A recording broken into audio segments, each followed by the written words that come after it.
Study IQ IAS, अब तैयारी हुई अफोर्डेबल।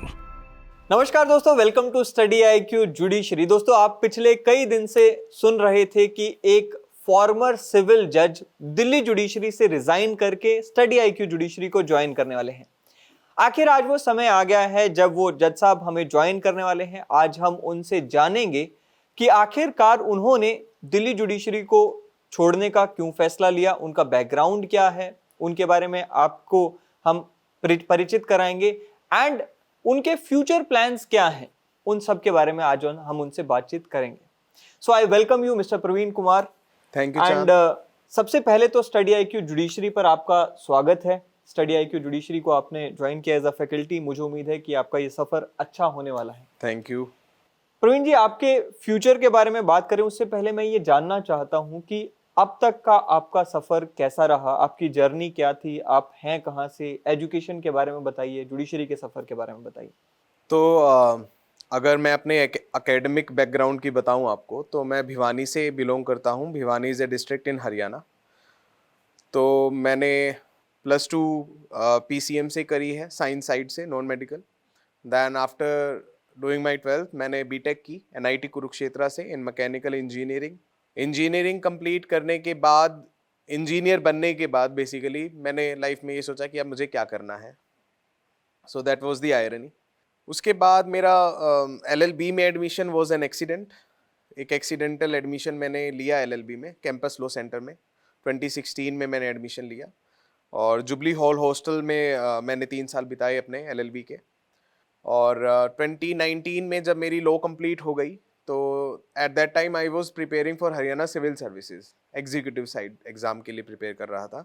तो 2019 में ही DJS भी निकला और बाय गॉड्स ग्रेस मेरी दोनों ही एग्ज़ाम्स क्लियर हो गए। So by the end of 2019, December 2019, मेरा हरियाणा सिविल सर्विसेज भी क्लियर हो गया और दिल्ली जुडिशियल सर्विसेज भी। But because of covid and then Trump and NTCA movements, तो उस सभी चीज़ों की वजह से दिल्ली जुडिशरी की हमारी ज्वाइनिंग जो है वो डिले हो गई। उस डिले की वजह से मैंने हरियाणा सिविल सर्विसेज ज्वाइन किया and I have served for 15 months in Panchkula district, कालका sub division, as an employment officer. उसके बाद देन जून 2021 में I have join Delhi judicial services. उसके बाद हमारी ट्रेनिंग पीरियड हुई। Then I was a civil जज in 30 Hazari courts.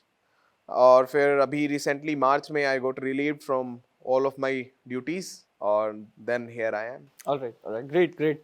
So journey काफी हैपनिंग रही है। हाँ जी, right? Happening, yes, definitely it was happening. अगर हम दिल्ली जुडिशियल सर्विसेज की बात करें, आपका ये पहला एग्जाम था एंड फर्स्ट अटेम्प्ट में आपने इस एग्जाम को क्लियर किया। इस एग्जाम में क्या रैंक रहा आपका? सो एग्ज़ाम में मेरी final rank was 8th।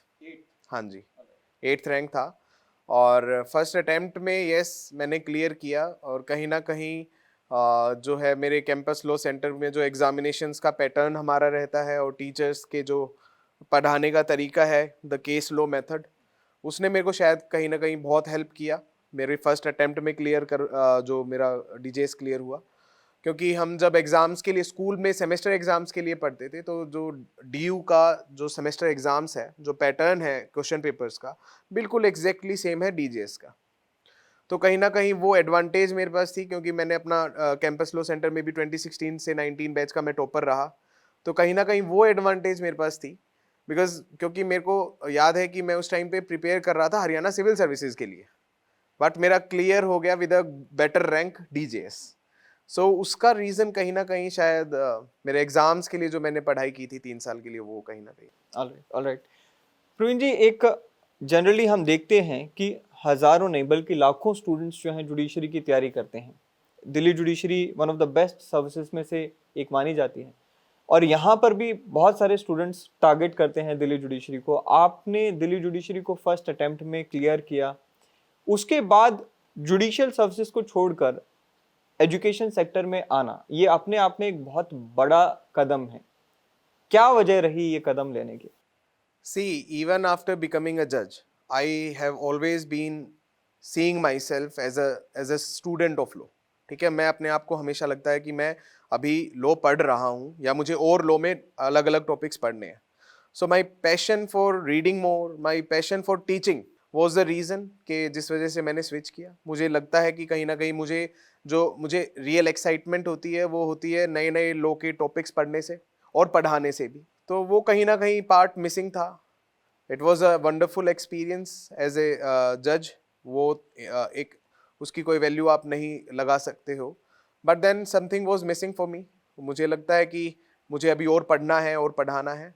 So that was the sole reason कि मैंने स्विच किया. Alright, so passion for learning and teaching, that is the reason. Alright, great. And अगर हम बात करें हमारे जो स्टूडेंट्स होते हैं जो तैयारी करते हैं जुडिशरी की, उनके लिए आप क्या संदेश देना चाहेंगे, क्या उनको बेहतर करना चाहिए? क्या बेहतर करना चाहिए और कैसे तैयारी करनी चाहिए. सो उसके लिए डेफिनेटली एक मैसेज है कि अगर आप एक प्रॉपर स्ट्रेटजी के साथ अंडर सम गाइडेंस अगर आप एग्ज़ाम की तैयारी करते हो, एग्ज़ाम स्पेसिफिक आप तैयारी करते हो, तो it is a very easy to crack any judicial services examination. It is very easy. Generally बच्चे क्या करते हैं कि जो कम लेस इम्पोर्टेंट टॉपिक्स हैं उन पे ज़्यादा टाइम वेस्ट करते हैं. जो ज़्यादा इम्पोर्टेंट टॉपिक्स हैं उनको उन पे कम टाइम देते हैं या फिर कम डीपली पढ़ते हैं और इररेलेवेंट चीज़ों पे ज़्यादा फोकस रखते हैं. राइट. तो आपको कहीं ना कहीं एक स्ट्रेटजी बनानी पड़ेगी कि आपके एग्जाम में कौन से टॉपिक की कितनी वैल्यू है इन टर्म्स ऑफ मार्क्स. उस हिसाब से आपको तैयारी करनी है. आपको एक प्रॉपर डायरेक्शन में तैयारी करनी है. जैसा कि मैं हमेशा कहता हूँ, suppose this is the room, इससे आपको बाहर निकलना है तो आपको एक स्ट्रेटजी बनानी पड़ेगी. आप बहुत जोर से दीवार के धक्का मारेंगे तो आप बाहर ना निकल पाएंगे, लेकिन अगर दरवाजा खोल करके आप बाहर आसानी से निकल सकते हो. So that is the value of a proper strategy. तो वो वही मेरा मैसेज है बच्चों के लिए भी जो जुडिशरी के एस्पिरेंट्स हैं और तैयारी कर रहे हैं कि आप स्टेट स्पेसिफिक एग्जाम स्पेसिफिक एक स्ट्रेटजी बनाइए and then things will become very easy for you. Alright. दोस्तों मुझे ऐसा लगता है कि स्ट्रेटजी के साथ साथ गाइडेंस का भी एक बहुत बड़ा रोल आ जाता है. कोई आपको अगर ये बताए कि क्या पढ़ना है, कितना पढ़ना है, किस सब्जेक्ट में क्या इंपॉर्टेंट है, क्या नहीं है, वो एक बहुत बड़ा रोल प्ले करता है आपके सक्सेस में. एंड कहीं ना कहीं मुझे प्रवीण जी ये लगता है कि आप वो रोल को बहुत अच्छे से निभा पाएंगे. हमारे जो स्टूडेंट्स हैं उनके लिए आप एक एक गाइडेंस का सोर्स बन पाएंगे, उन्हें बताने में कि क्या पढ़ना है, कितना पढ़ना है, क्या रेलेवेंट है, क्या इरेलेवेंट है. सो प्रवीण जी, अगर हम बात करें आपके फ्यूचर प्लान्स को लेकर, स्टडी आईक्यू जुडिशरी को आपने चुना, एजुकेशन सेक्टर में आपने एंट्री के लिए स्टडी आईक्यू जुडिशरी क्यों चुना, क्या वजह रही? क्यों चुना?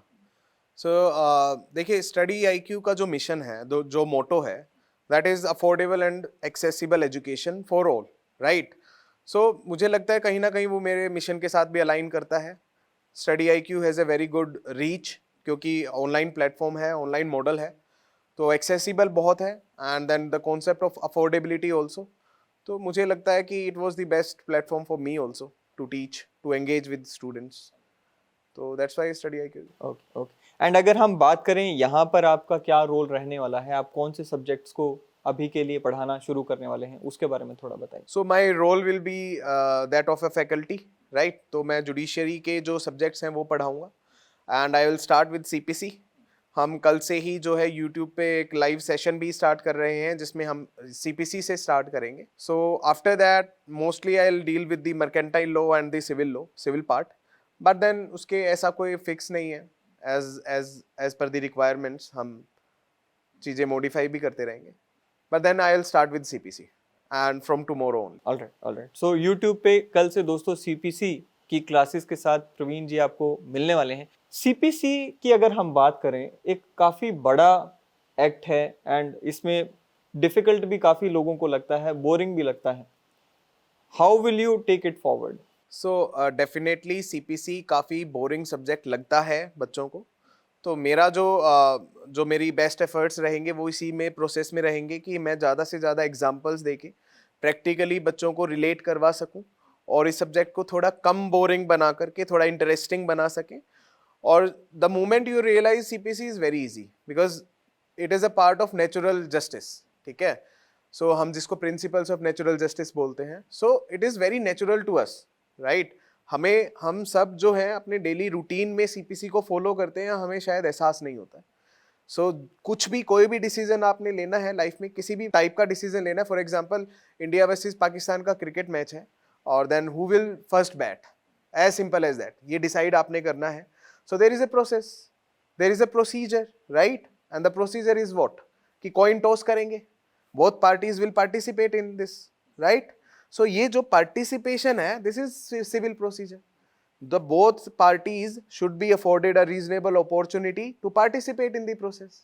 That is all civil procedure is also. Great. So मैं try करूँगा, क्योंकि मैंने मेरा experience भी as a civil judge रहा है. I was posted in 30 Hazari. तो मेरे पास I have a lot of examples to tell also कि practically CPC कैसे काम करता है. और definitely CPC is one of the heaviest subject in terms of marks also, कि एग्जाम में आपका सबसे ज़्यादा valuable subject he CPC and CrPC है. तो मेरा बेस्ट एफर्ट्स यही रहेंगे कि मैं इसको थोड़ा इंटरेस्टिंग और इजी बना सकूं, बच्चों को समझने में और रिटेन करने में थोड़ा आसान हो. चलिए, सो दोस्तों आने वाले अगले कुछ दिनों में आपको प्रवीण जी जो हैं मिलेंगे यूट्यूब पे सीपीसी के साथ. इसके अलावा आपको और भी कई सारे सेशन इनके देखने को मिलेंगे. बहुत सारे सवाल आपके मन में उठते होंगे कि क्यों जुडिशरी पर्टिकुलरली छोड़कर ये हमारे साथ जुड़े, या इनका एक्सपीरियंस कैसा रहा, इन्होंने जब तैयारी की एग्ज़ाम की तो इनकी जर्नी कैसी रही. ये सभी सवालों के जवाब आने वाले दिनों में आपको मिलते रहेंगे. साथ ही में आपसे इनकी हर दिन मुलाकात होगी सीपीसी के साथ. मुझे उम्मीद है कि आप भी उतने ही एक्साइटेड होंगे जितने कि हम इनके स्वागत को लेकर हैं. आने वाले दिनों में इनसे फिर मिलिएगा. आज के लिए thank you Praveen and thank you see you all. Thank you. Study IQ IAS, अब तैयारी हुई अफोर्डेबल.